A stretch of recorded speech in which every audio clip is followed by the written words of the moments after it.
Now let's move on to the next session scheduled for today. So we have a session on the topic skills over titles, the future of work.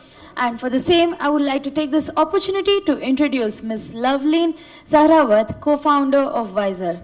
With 28 years of experience across advertising, corporate marketing, digital business, and transformative digital platforms, Loveleen Sahrawat has built brands across multiple sectors. She specializes in developing transformative digital platforms, particularly in financial services and edtech, helping organizations optimize performance and embrace innovation. Passionate about upskilling and creating future-ready teams, Loveleen continues to unlock new opportunities and guide businesses toward long-term success in an evolving market. So let's all put our hands together and welcome Miss Loveleen on the dais. Thank you. And it's always terrible to be the last speaker just before lunch. So just hold on to your tummies.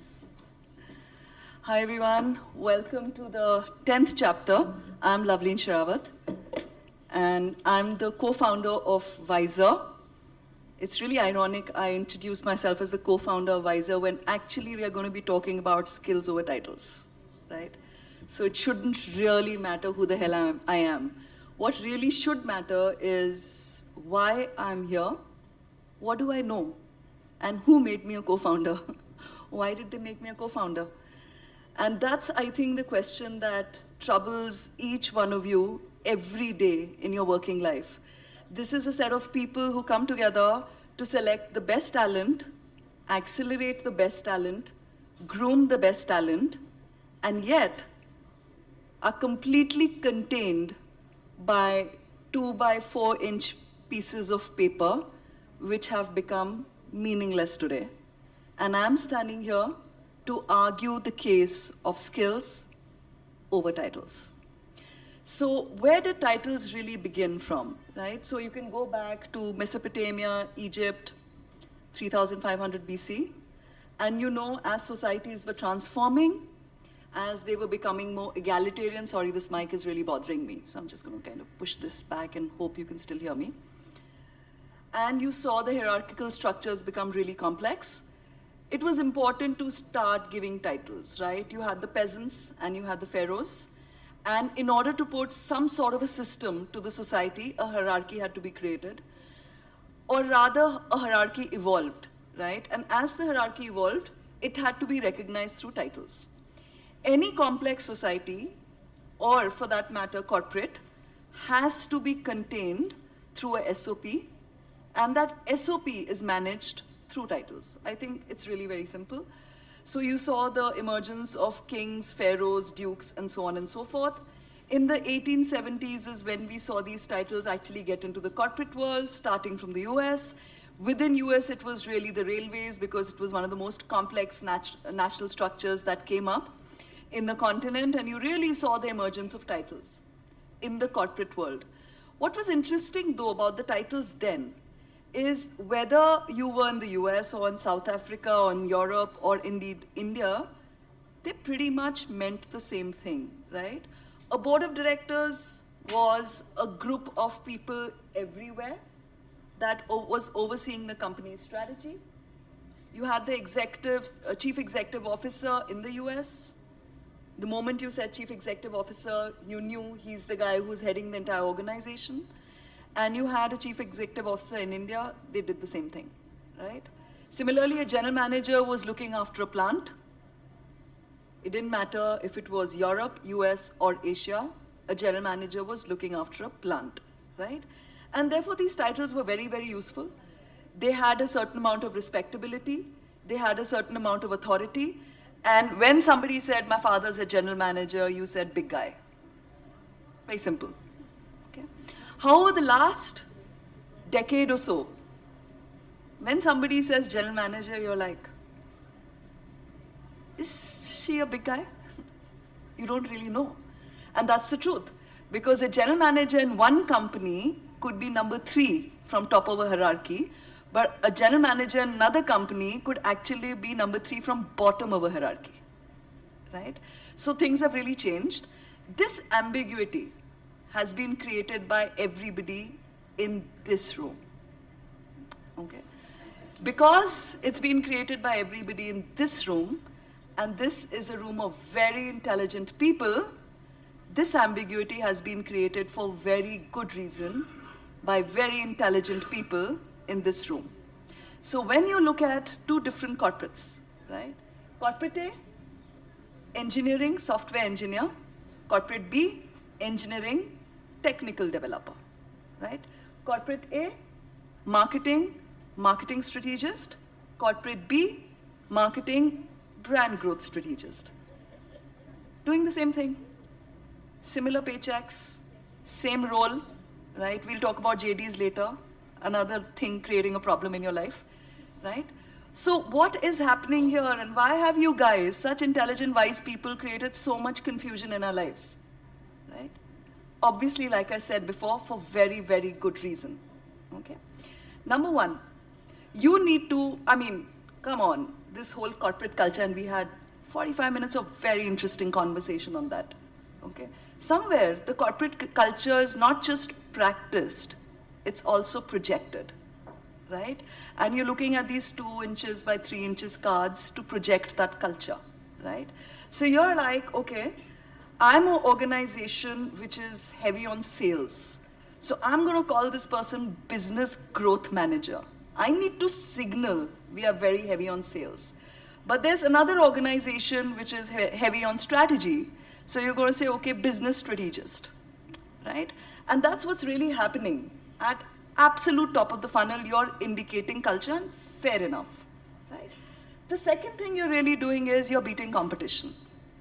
You have $100 to give to the guy. Competition has $100 to give to the guy. But you have this 50 paisa card that can win the candidate over on your side. So why are you not going to put lead analyst instead of senior analyst? Makes total sense. It's the same pay package. Somebody is giving him senior analyst. You're like, dude, come our side. We are going to make you lead analyst, right? But candidates are not foolish, right? So candidates know it's just a matter of lead versus senior.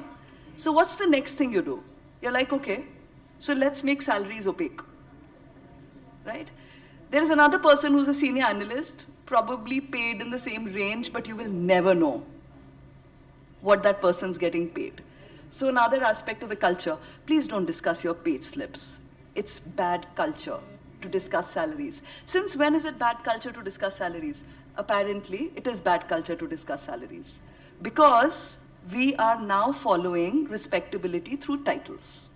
Okay? However, like I said, very smart people in this room. But very smart people in this room for the last few years are going through very tough issues that have been created because of ambiguity on titles. Number one, confusion in talent acquisition. So you gave somebody lead analyst. Now you're interviewing somebody who's a lead analyst.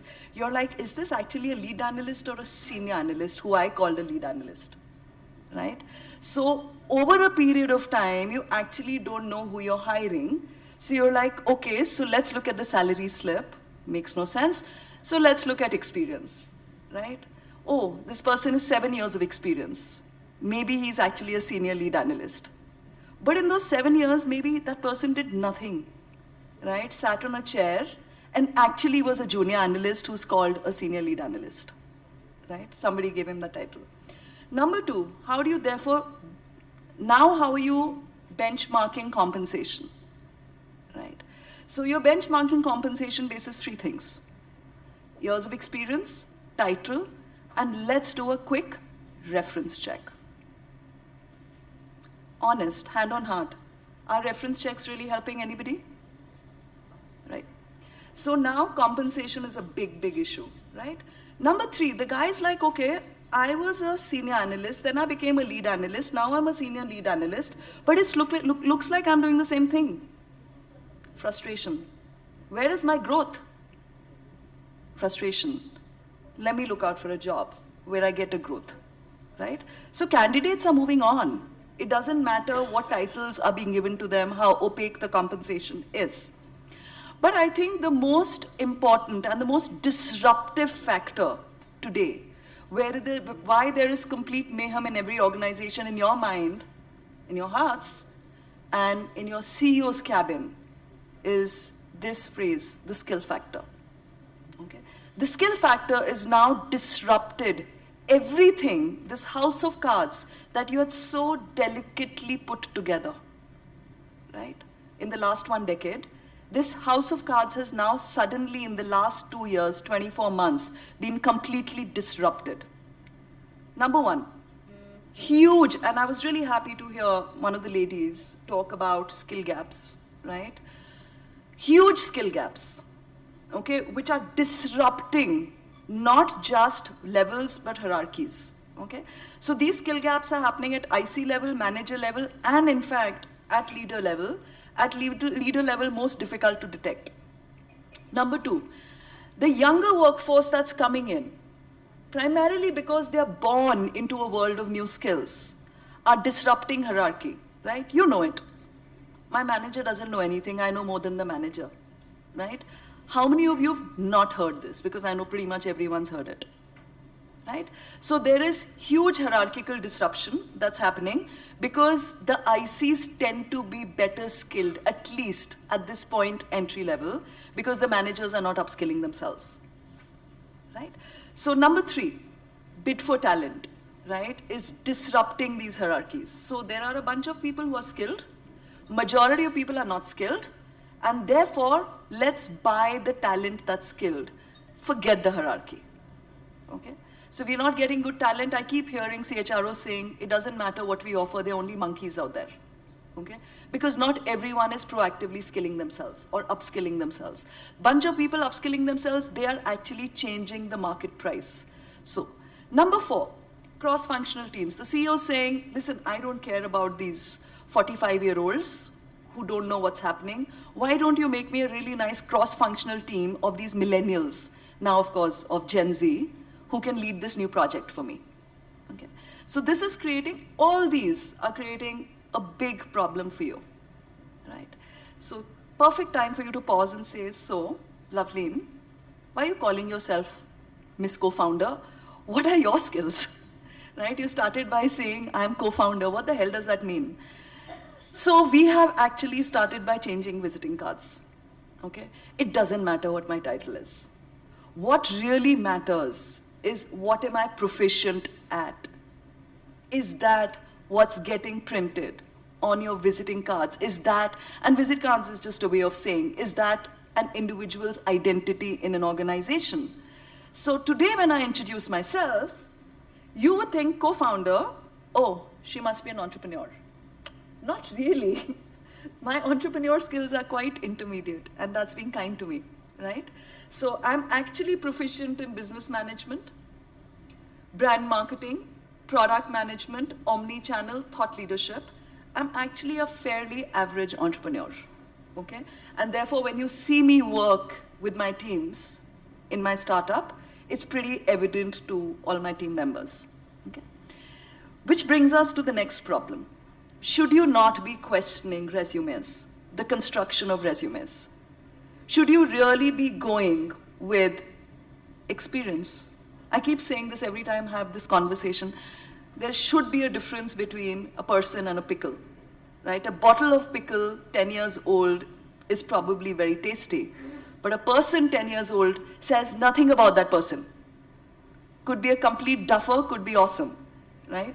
So can we move away from resumes that are currently just talking about number of years and actually start asking about how proficient are you in your skills? What is your skill fitment score, right? So we at WiZR, this is what we do. We are unifying skill fitment scores across the country, across every organization. Sorry, somebody's trying to call me. So you can visit WiZRcorp.ai, but this is exactly the change we are bringing about in this country. This thing has stopped working. Okay. And they're really hungry, so. Give me a second.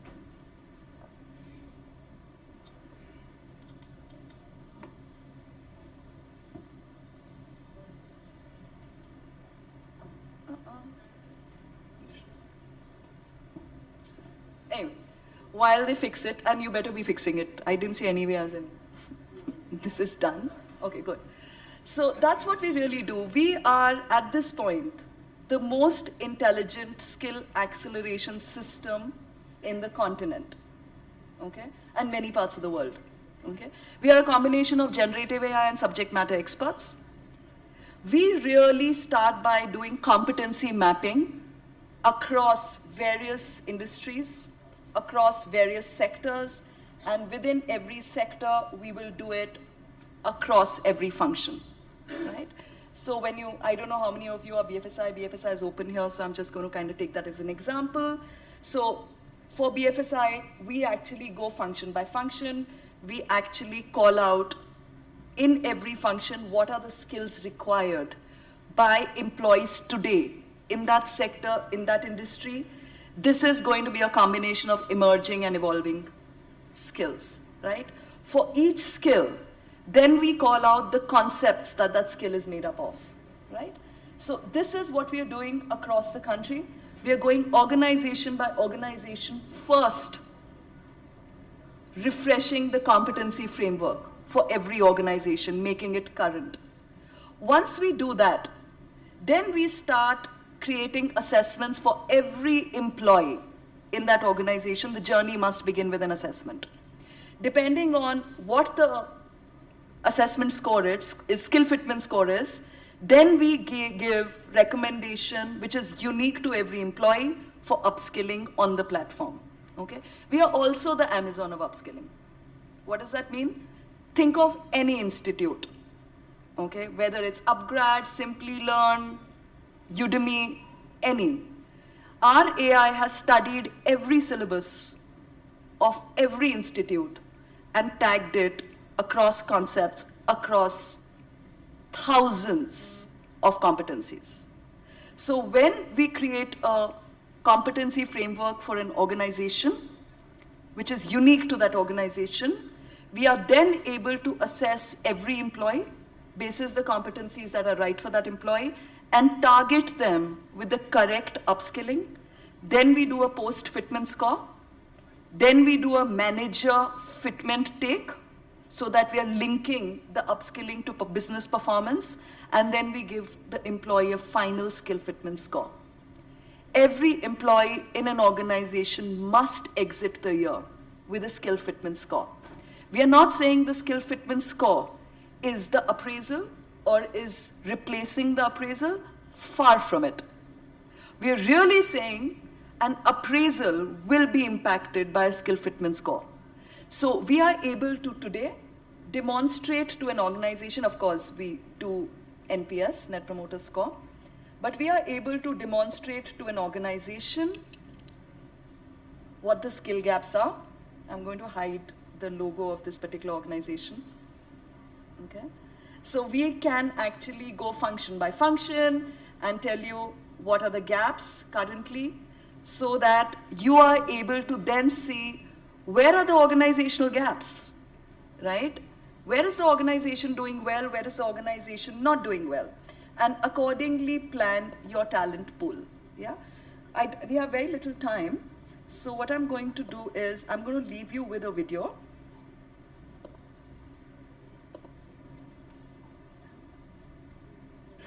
Which will give you an overview of WiZR.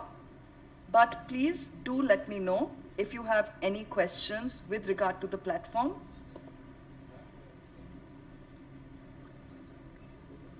The audio's not working also. There's something wrong.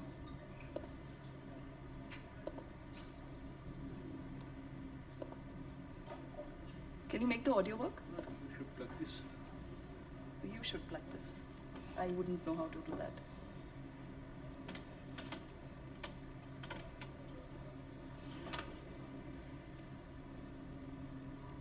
So I have a team outside. I'm here for the next half an hour. If anybody has any questions, then I'm just going to rush out. But I have a full team outside. If anybody wants a demo, please leave your visiting cards. We can reach out to you. Our only job is to make sure corporates across the country are transformed and start looking at their talent, not just from an experience or just a business outcome perspective. Remember, when we do people's appraisals, right? They are primarily on business outcomes. Business outcomes rarely reflect IC contribution. They rarely reflect an individual's single contribution. You have undiscovered talent in your organization, which is possibly leaving your organization because of multiple frustrations. You have talent waiting in your organization, wanting to get upskilled, but not discovered where the skill gaps are. The next decade is going to be about upskilling in every organization, and every resume is going to have a skill fitment score. That is how organizations are going to be able to accelerate talent. Thank you so much, Ms. Loveleen, for that wonderful session. I would like to call upon Mr. Rajesh Rajanti, Associate VP HR from Vedantu, to do the honors.